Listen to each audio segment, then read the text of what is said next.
Thank you for having me. Good evening.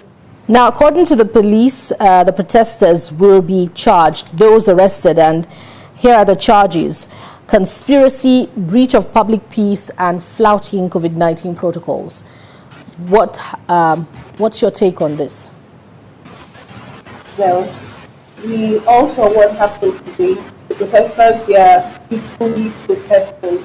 They came out to protest peacefully, and there were no signs of violence. These are just guys trying to express themselves over a little bit disagreement. However, this pattern has been established long before now.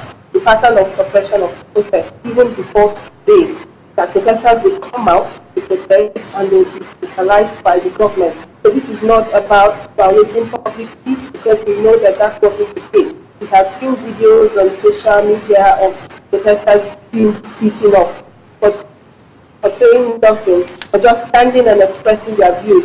We've seen videos of protesters being brutalized, being cramped into Black Maria, being cramped in 10s, in 20s. What are they being arrested for when the very authority that ought to protect them from COVID-19 is even increasing the prospect of COVID-19 by having protesters cramped together inside the Black Maria, dehumanize their clothes off their bodies?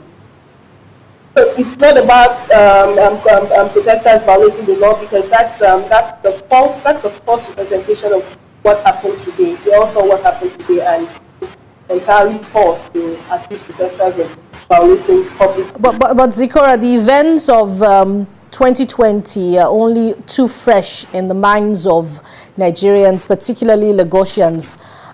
Do you perhaps suppose that the police was trying to avoid an escalation of events or protests now into violence?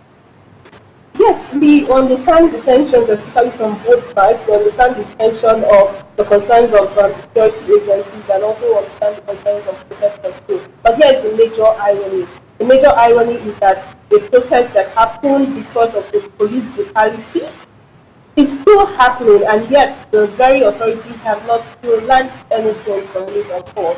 If there's anything we are supposed to have learned from last year, it is that police brutality is no longer an acceptable trend, or we no longer accept police brutality. But it's an irony to still witness the very thing. We had a lot of people come out to the streets last year. It's an irony to still see that very thing happening. And as a matter of fact, what should be the security agencies doing during protest? Is it to ask people not to protest again?